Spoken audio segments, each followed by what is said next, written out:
So, an unfortunate truth of the advertising space is that the vast majority of marketing agencies are just complete and utter garbage. Yes, you heard me. They are garbage. I say that having been in this industry for a very long time. And it is a very sad thing because a lot of people, so many businesses look to businesses like mine for guidance and support, and they end up getting burned. And these are the stories that really just break my heart. So I'm going to tell you the number one sign to look out for to know that you are with a bad agency. So I will say that it actually can be very difficult to spot out a bad agency. A lot of them talk the right way, they say the right words, they're good at sales, they're good at conversation. And so they make you feel like you are in good hands. And if that is the case, and they're not going to give away this other red flag I'm about to talk about, it'll be very difficult for you to identify that it is a bad agency. But there is definitely one sign that I have seen universally across the board that if this comes up, it is a bad agency. And I decided to record this video today based upon a call I had earlier today with someone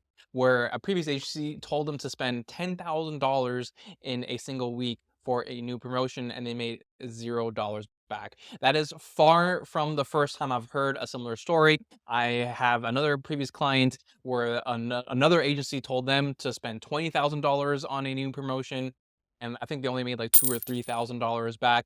And so these are stories that I hear all the time, and it really breaks my heart because, again, as a business owner myself, I know how much love, pride, and joy you put into your business. And when someone gives you really bad advice and it comes back to bite you financially, it stings a lot. But really, that is the number one sign right there. So if you are working with an agency and they tell you to spend a whole lot of money on something that is brand new, a brand new product, a brand new service, a brand new promotion, then just start running in the other direction. That is not an agency that you want to be working with in any way, shape, or form. Now, they may make it sound like that is the right strategy, right? So their justification will be something along the lines of, look, we need to get this new offer in front of as many people as possible. Marketing is a numbers game, so we need to spend $10,000. Now, that all makes sense, and it is all true, right? In order for people to buy your product, they have to first see it, and marketing is a numbers game. The more people see your ad, the more people click on your ad, the more people see your offer, and the more people buy your offer. It's a very simple equation. So they're not wrong in saying that, but they are wrong in giving that advice in that it's not the correct thing to do each and every single time, especially when you are testing something that is brand new. So whenever you are promoting something that is brand new, new offer, new service, new product, or whatever it might be, you always want to ideally actually first sell it without actually spending any money. That's the ideal scenario. So if you already have a built-in organic audience and you can just promote this on your social media through your email list, that is what you want to do first. Because if no one buys it from your warm organic audience, I promise you that no one will buy it from ads. So that is the best case scenario. But what if you're a brand new business and so you have no organic audience, you don't have a built-in email list or social media following that you can tap into? What do you do in this scenario? Well, you're not out of luck. You can and still should spend ads, but just make sure that you spend as little as possible because again, you don't want to go out and spend 10, 15, $20,000 to make $0 back. So what I tell people in this scenario is that you want to spend the maximum amount of money possible with the expectation that you're going to get $0 back. Now, I know that sounds very strange because obviously the goal of marketing is to make money, but the reality of marketing is that oftentimes you won't make money. And so when you're testing something new, you need to give yourself a limit on how much you're going to spend. That way you don't, regret your actions later. So in terms of what that limit is, what number would really sting and hurt you if you spend that amount of money and made $0 back, and then you want your budget to be below that. So as an example, this is just a random example. I'm not saying that this is what you should be spending or should not be spending, but let's just say if you spent $1,000 on a promotion for a new product offer or service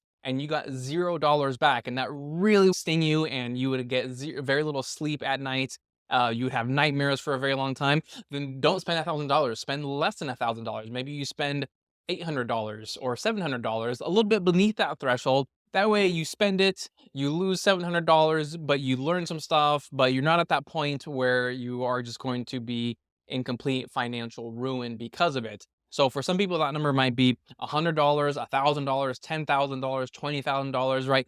It changes from business to business and person to person, but that is something that you as a business owner need to determine. Even if it's not the quote unquote optimal budget, right? So I might look at a certain product or service that you are selling. Maybe it's a high ticket item, and let's just say it costs $5,000 and you want to spend $500 in order to promote it. The truth is that you're probably not going to make any earnings from just spending $500 on a $5,000 product or service. But at the end of the day, if that is your limit, if that's your threshold, where if you spend more than $500, make $0 back, you will be crushed, then don't spend more than $500, right? It ultimately is a financial decision that you need to be comfortable with. So again, I implore you, do not fall for the tricks of really bad actors out there in the agency world. Unfortunately, there are a lot out there.